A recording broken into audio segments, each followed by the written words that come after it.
Mwaramutse neza abakunzi ba Maco TV show, ni kuri iki gitondo cyo ku itariki 12 z'ukwezi kwa kabiri 2026. Amakuru tubazaniye muri iki gitondo: imirwano ibyutse kandi yaririwe umunsi w'ejo hariya muri Minembwe. Turaza turebera hamwe imirwano uko byari byitwaye muri Minzenze, ni muri teritwari ya Warikare. Idrone zongeye kuhasuka ibisasu, byaje kugenda ute? Ho plateau ya Uvira hari imirwano ibyutse muri iki gitondo. Hari igikorwa cyatangiye mu mujyi wa Goma cyo kubaka aeroport ya Goma, kuyisanura. Bivugwa ko hari ubuyobozi bukuru bugomba kuza kwagwisha indege. Ibi nabyo turaza tubirebere hamwe. Turaza turebere hamwe ibivugwa ku barwanyi bavuga ko biremese bavuye muri Nyatura, abazungu bayoborwa na Generali Jean Marie Bonane. Byaba ari ukuri cyangwa byaba ari ukubeshya? Ino nkuru rero reka nyitangirire ku nkuru y'ikibuga cy'indege cya Goma. Hano amakuru aravuga ko ikibuga cy'indege cya Goma cyatangiye gusanurwa kuko mu minsi mike ushinzwe amahoro muri ONU araba ari ahangaha i Goma. Igikorwa rero cyo kugisana cyatangiye ku itariki 11 z'ukwezi kwa kabiri, cyatangiye umunsi w'ejo. Ni ikibuga mpuzamahanga cya Goma cyari kimaze umwaka wose kidakora. Ibise kubera iki M23 yemeye ko uno umuntu mukuru agomba kuzagwa kuri kino kibuga cy'indege cya Goma? Eske bizagira icyo byongera cyangwa bizafasha mu bijyanye n'amahoro ahangaha mu burasirazuba bwa Repubulika Iharanira Demokarasi ya Kongo? Hano baravuga ko ushinzwe diplomasi, ibi ni ibyatangajwe n'ushinzwe diplomasi muri ONU, amwita Jean Pierre François Leno Lacroix, ni secrétaire général adjoint wa Nations Unies urisharije n'amaoperation ndetse no kubungabunga amahoro. Bivuga ko muri kino cyumweru turimo agomba kugwa ku kibuga cy'indege cya Goma. Ibi rero bishobora kuzaba amahirwe akomeye n'ubundi kuri kiriya kibuga cy'indege cya Goma, indege zigatangira kongera kugira ute kuhagwa, akaza agafungura amarembo kuko ni ikibuga cy'indege mpuzamahanga. Uriya mudiplomate w'umufaransa rero yavutse ku itariki 2 z'ukwezi kwa gatanu 1960. Lacroix yatangiye kuyobora iriya departema ishinzwe amahoro muri Loni mu mwaka w'ibihumbi 2017. niwe responsable wa mission yo bita mission onusienne, donc ni mission ya ONU, ndetse akaba ari umwe n'ubundi mu bagaragaza gushakisha amahoro ndetse no kwita ku kibazo cya Repubulika Iharanira Demokarasi ya Kongo, cyane cyane mu burasirazuba bwa Kongo, ndetse akaba ari umwe mu bahagarariye MONUSCO n'ubundi kuko no bashyiraho MONUSCO.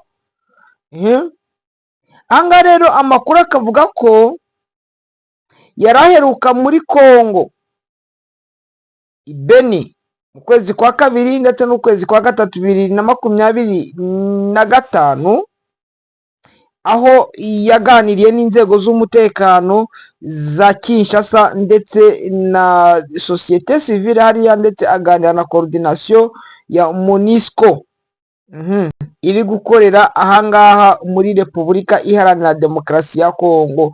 Ni ukuvuga ngo Lacroix abantu benshi baramuzi, ntabwo aje kuko agomba kunyura Kinshasa cyangwa ngo aranyura Kigali cyangwa ngo aranyura Kampala cyangwa ngo aranyura ku kibuga cy'indege cya Bujumbura. No, agomba kuza n'indege ya ONU ikamugwisha ku kibuga cy'indege cya Goma.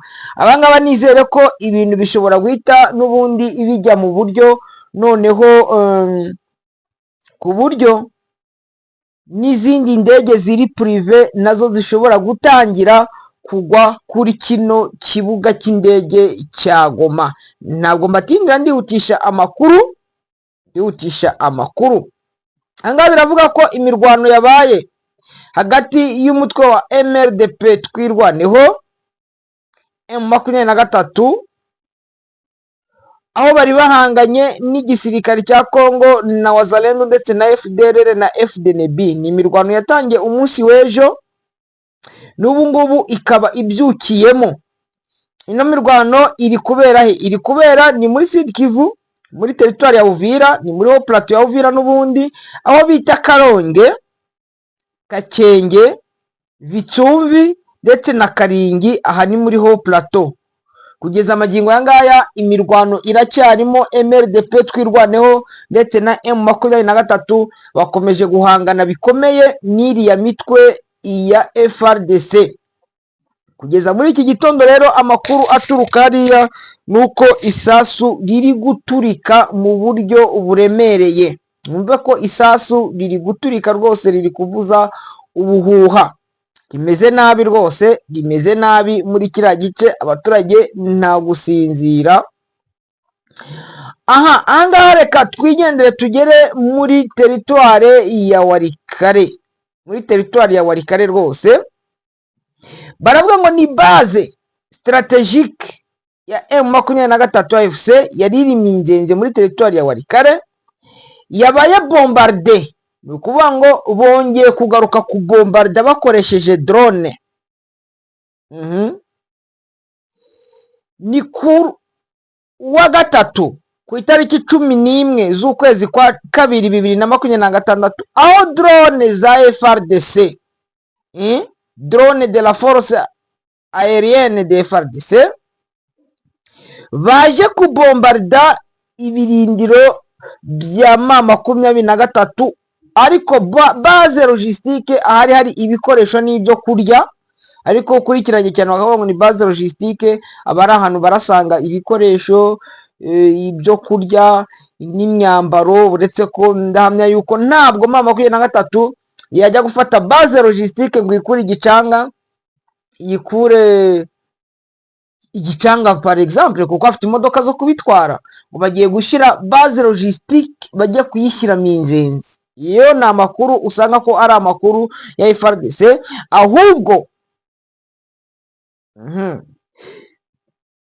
nyuma y'uko intare za Sarambwa Madubu bagiye kubombarda nabo Igisangani bagatwika ibikoresho bya FRDC, ibikoresho bya guverinoma ya Kinshasa byari biri kuri kiriya kibuga cy'indege cya hariya, kibuga cy'indege mpuzamahanga cya Kisangani, bakabibombarda.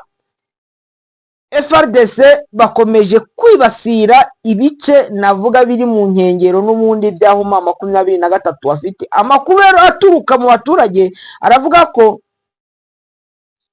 si base logistique ahubwo ni ibikorwa by'abaturage. Amashuri niyo yangiritse, murabizi hariya ko bajyaga kubombarda n'ubundi bakabombarda amashuri, ibikorwa remezo, ibikorwa by'abaturage ndetse bakica n'abaturage. Harimo ibiraro, amashuri, insengero n'ibindi bigiye bitandukanye. Bugitse ngo ahangaha bagiye kubombarda n'ubundi babombarda mu baturage. Abaturage barakomereka nubwo umubare utaratangazwa, ariko amazu y'abaturage niyo yatwitswe. Amazu y'abaturage yatwitswe ariya Minzenze. Ubona ko bino bitero bya Minzenze rwose bakoresheje drone n'ibitero bya hariya Minembwe, ubona ko guverinoma ya Kinshasa yashyizemo imbaraga mu kubombarda abaturage. Abaturage rwose hariya ubona ko bakomeje guhura n'ibibazo bikomeye. Ni nyuma y'ibitero rero FRDC iri gukoresha n'ubundi biri guturuka muri leta y'u Burundi. Hano mwabonye yuko habayemo declaration yo M23 bavuze ati mu gihe cyose u Burundi ukomeje gutera igihugu cyacu bakaza kwica abaturage, nabo tuzabafrapa. Burundi muhore mwiteguye muzi ko ikibuga cy'indege cyabo cya Bujumbura biriya nukuza kwiyenza, bakaza kweza kuri M23, bakaza kwiyenza kuri MRDP twirwaneho. ariko bishobora kuzabagiraho ingaruka zikomeye, kuko mu gihe AFC M23 izavuga ati no, natwe tugiye kuza turasara ku kibuga cy'indege cya Bujumbura, ishobora kuzahita ihinduka intambara y'akarere kose duherereyemo. Kandi rero ndahamya ntashidikanya ko pardon, nta muntu n'umwe wifuza kugira ngo intambara ibe intambara y'akarere, mu gihe abantu benshi bifuza ko intambara yarangira. Ntabwo ndi batindire rwose, nshaka kugira ngo ano makuru tuyihutishe. Intambara n'ubundi yakomeje kubera hariya za Karingi, ni muri Minembwe, FRDC ifatanyije na Wazalendo kuva ku itariki 10 z'ukwezi kwa kabiri, n'ejo ku itariki 11, no muri iki gitondo Karingi ni muri Haut Plateau akomeje kubera imirwano ikomeye. Intare za Sarambwe n'Amadubu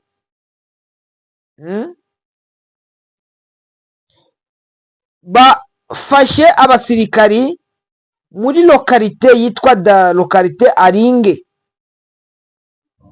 aho barashe bakoresheje imbunda ziremereye ibitero byari bigabwe na FRDC kuri pozisiyo ziri strategique z'ingirakamaro, ariko intare za Sarambwe rwose zibasubiza inyuma. Ni nyuma yuko bari baje kuhagaba n'ubundi ibitero bakoresheje drone hariya muri Aringe, ni muri Haut Plateau ya Uvira. Muri iki gitondo rero naho hakomeje kubera indi mirwano, turaza rero tushakisha tubabwira ngo ino mirwano imeze ute. Hari inkuru nababwiye mbabwira ko kwiripotinga kw'abasirikari ba Jean Marie bivuga ko bayobowe na Bodowe ngo biripotingiye hariya Ikirumbo. Amakuru ngiye kubahereza rero y'ukuri, bariya biripotinze bavuze ni 28, bazana imbunda, bazana ibikoresho. Uriya niba kubwira ngo Bodowe yiripotinze mu mwaka ushize muri 2025, nuko ntibuka itariki yiripotingiyeho, yiripotinga hariya, ndetse n'uwagiye kumuzana ni Colonel Nsabimana. Hari umuntu wambaje ati ngo Bemba ngo umbwire amakuru ya Colonel Nsabimana. Colonel Nsabimana arahari, ni komanda brigade, niwe udeployinze kuzagira iyo za Minzenze, iyo za Kirumbu, za Gahira, za Mweso, za Gashuga, ndetse na za Kiyeyeje Croix, hakurya muri Bukombo, Gicanga, Bwiza, Burungu, Burungu Kirorerwe ntago mbizi. Ngo niwe ufite iriya axe yose kumanuka uri kwerekera za Pinga, niwe ufite brigade ihadeployinze, ufite twayisiwe ariwe Colonel Dabusirindia. Kose niwe Dabusirindia. Icyo rero nashakaga kugira ngo mbabwire nuko Nsabimana arahari, ariko uriya muntu bavuze ngo niwe wazanye bari abasirikari, niwe wabazanye juste, ariko ntabwo byabaye ejo, s'il vous plaît. Mwumve rwose ko bitabaye ejo, ari ibintu bimaze iminsi. Nagiye mbibona muri groupe, bibona n'ibinyamakuru bimwe na bimwe byagiye bibyandikaho, ariko ukuri nuko bira bintu bimaze iminsi. Ahubwo noneho icyo mushaka kugira ngo wenda mumenye, hariya Ikirumbu muri uno mwaka twatangiye wa 2026, kuva watangira abarwanyi 35 bamaze kwiripotinga hariya Ikirumbu aho bita mu Ryagoro. Bamwe bagaturuka epfo za Bibwe, abandi bagaturuka za Rwamwa, abandi bagaturuka za Kinyana, bakazamuka za Mariba, abandi bakava epfo za Hembe, abandi bakava za Kitso, abandi bakava za Muzimu, bose bakazamuka bakaza bakiripotinga hariya Ikarengera, hariya mu Ryagoro, ariho abantu bakunze kwita ko ari Ikirumbu. Shaka kugira ngo mwumve ukuri kose nibyo bari kwiripotinga ari benshi, sinahariya honyine bari kwiripotinga, na Karembe bari kujyayo, Mweso bari kujyayo, uri kujya kubona ukabona 2, 3, 4, 5 gutyo, ku buryo wenda ndibuka ko twanabivuzeho na Machachari tubabwira bati abarwanyi bo muri Wazalendo bagiye gushira. Mbibutse ko ingingo z'amakuru n'ubundi twavuze ku mirwano yabyutse ibera muri Haut Plateau, tuvuga Minjenje ko drone yongeye kuharasa, tuvuga ku kibuga cy'indege cya Goma cyatangiye gusanwa ejo kugira ngo muri kino cyumweru kitangire kugwaho indege, twumve ko indege zigiye gutangira kuhagwa muri kino cyumweru, ziratangirirwa n'indege ya La Croix, uriya ukora muri ONU ushinzwe amahoro muri ONU.